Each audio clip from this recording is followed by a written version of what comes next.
mais une véritable zone industrielle.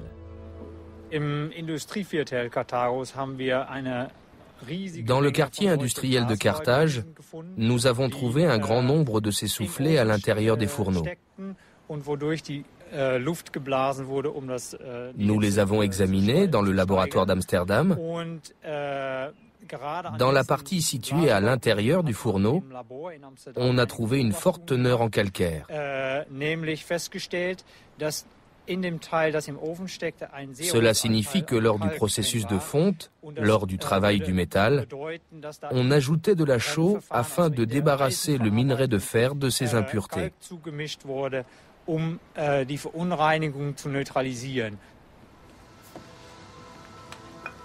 Pourtant, l'usage de la chaux dans l'extraction du minerai de fer et la production de l'acier est apparu bien plus tard. Les Carthaginois connaissaient-ils déjà ce procédé il y a 2000 ans? Pour en savoir plus, les chercheurs d'Amsterdam ont décidé d'avoir recours à un tomographe électronique. Des rayons X radiographient les soufflets couche par couche.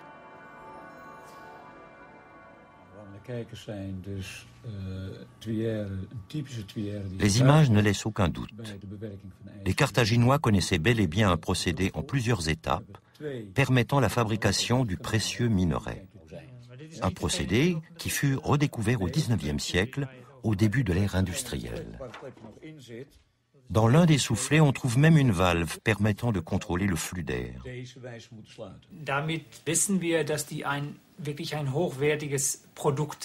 Nous avons la certitude qu'ils avaient à disposition des produits de grande qualité, fabriqués à un haut niveau industriel. La production devait être très importante, supérieure même aux besoins de la population. Nous pouvons ainsi en conclure qu'ils exportaient ces produits. Il pouvait s'agir d'armes, mais également d'équipements pour les navires. Le fer de Carthage était excellent. Mais avec le temps, même le meilleur fer finit par être rongé par la rouille. Ce n'est pas le cas de cette anse, alliage de cuivre et d'étain.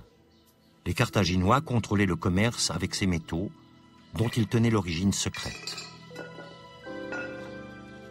Qui sait quelles autres connaissances ont sombré en même temps que Carthage?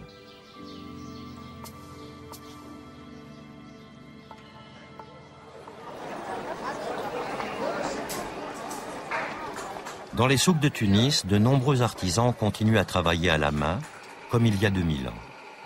Ils ont conservé les techniques qui proviennent en partie de l'époque de Carthage. Ici, on entretient des traditions ancestrales, preuve d'une certaine continuité entre les différentes cultures. Mais l'habileté et l'ingéniosité des artisans carthaginois ne suffisent pas à expliquer la position privilégiée de Carthage en Méditerranée.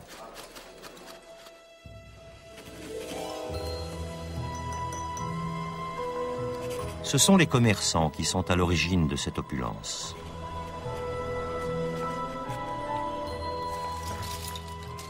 À Carthage, on faisait aussi le commerce de la pourpre, un pigment extrait d'un escargot marin qui, durant l'Antiquité, devint pratiquement aussi précieux que l'or.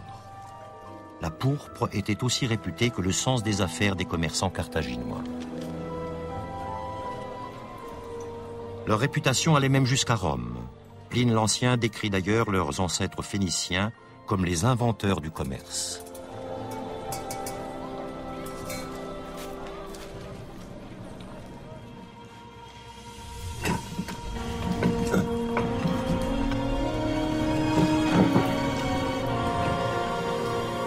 Magon sait que sa famille est trop pauvre pour racheter sa liberté.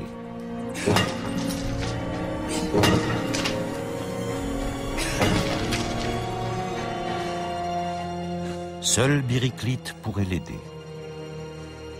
En désespoir de cause, Bériclite va voir Naber, un riche parent.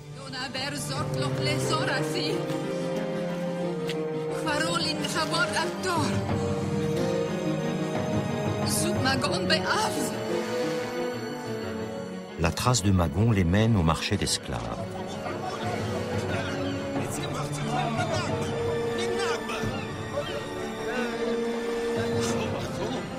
Lord Naber pourra-t-il rendre à Magon sa liberté?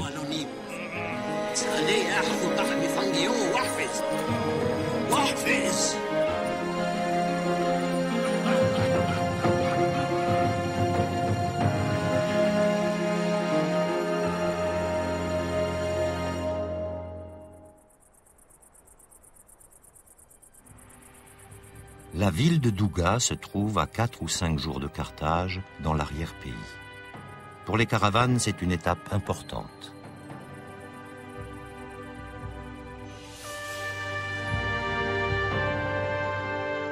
De même que l'or et l'ivoire, les esclaves de Carthage venaient du cœur de l'Afrique. Ici encore, les Romains ont construit une ville sur les ruines d'une colonie punique.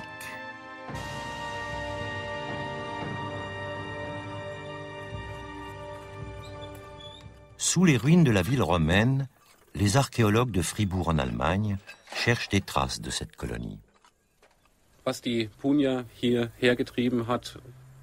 Les Puniques ont exploité la fertilité de cette région. On y produisait du vin, de l'huile et également des céréales. Du point de vue des transports, la ville de Douga était assez facile d'accès, grâce à la vallée de l'Oued Raled, qui est très fertile. Stratégiquement parlant, elle était également très bien placée sur cette colline aux rochers escarpés. Douga était donc aisément défendable. La ville disposait de matériaux de construction que l'on pouvait exploiter directement sur place.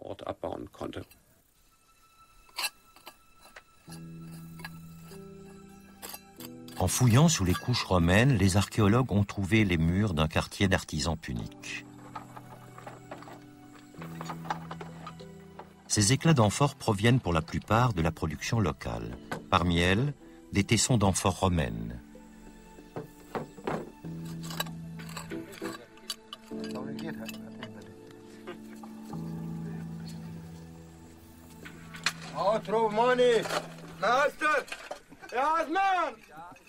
Une pièce romaine. Quelques années avant la destruction de Carthage, en l'an 146 avant Jésus-Christ, de plus en plus de ces pièces circulaient dans la région. Les Romains avaient réussi à attirer Douga dans leur camp.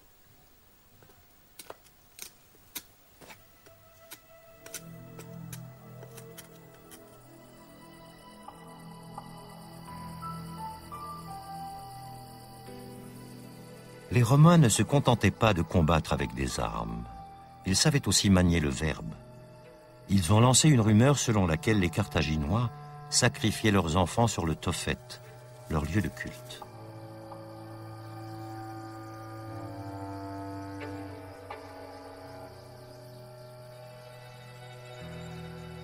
Des rituels sanglants avaient-ils lieu sur le Tophet? Archéologiquement, est-il possible de prouver que les Carthaginois se livraient à des sacrifices d'enfants? Ou ne s'agit-il là que de propagande romaine?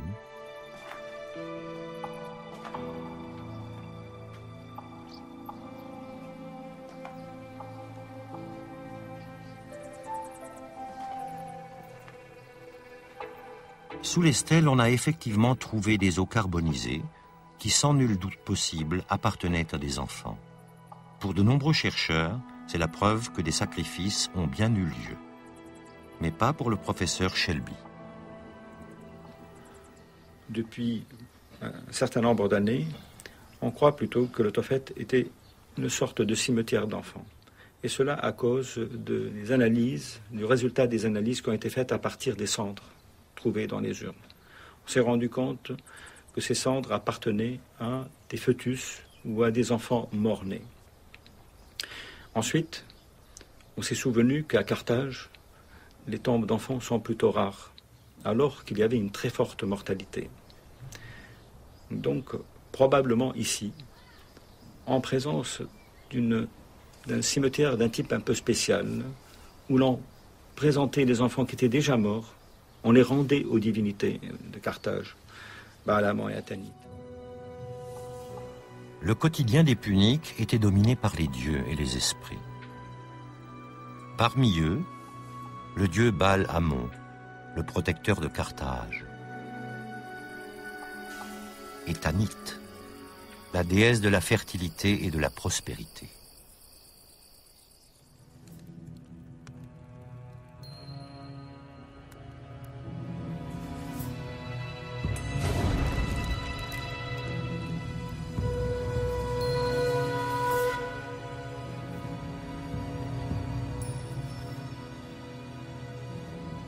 Avec l'aide de Naber, Biriklite a fait libérer Magon.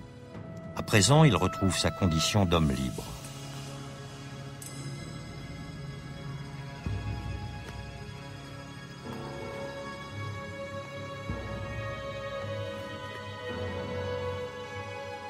Le prêtre implore Tanit d'accorder sa bienveillance et sa protection à Magon.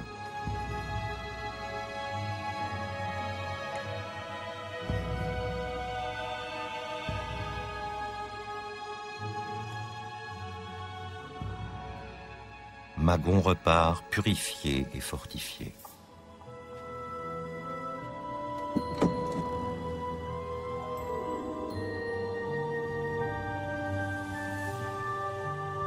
Devenu esclave suite à l'attaque de son bateau, Magon a retrouvé son statut de citoyen libre de Carthage.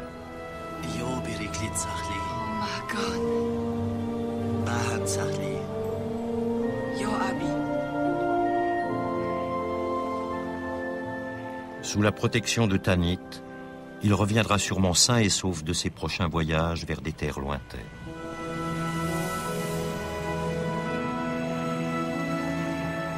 בית צהלנו היום, והנוקי הציב לחסו וגם עטופם את, או אלונים.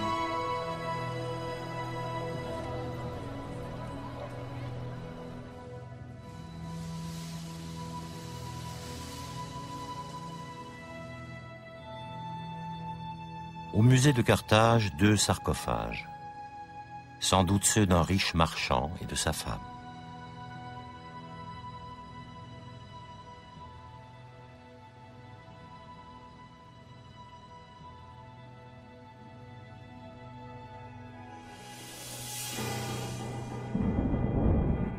À Rome, la décision est prise. Il faut détruire Carthage. L'Empire arme une gigantesque flotte de guerre et envoie ses légions en direction de l'Afrique.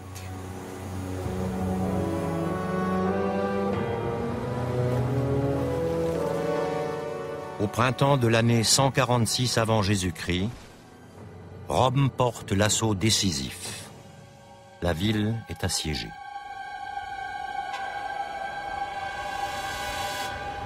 Les soldats romains ont afflué du côté du port en gravissant les pentes de la colline vers la citadelle. Et en cours de route, ils ont détruit toutes les maisons tous les quartiers qu'ils avaient traversés. C'était un mouvement dévastateur. Des maisons ont été éventrées, se sont effondrées. La grande partie de la population a péri sous les décombres et dans les flammes. Les Romains anéantissent Carthage et condamnent l'endroit à jamais. Plus aucun homme ne vivra ici. Leur haine et leur peur devaient être immenses pour proférer une telle malédiction. Pourtant, à peine un siècle plus tard, les Romains eux-mêmes reconstruiront une cité sur les ruines de Carthage. Ils en feront la capitale de leur province africaine. Si Carthage avait résisté à Rome, toute l'histoire de l'Europe aurait été bouleversée.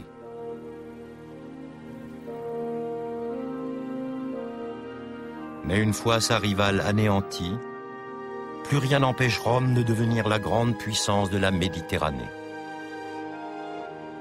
Carthage, elle, est reléguée au rang de mythe. Elle restera toujours un lieu magique et continuera à susciter la fascination des hommes.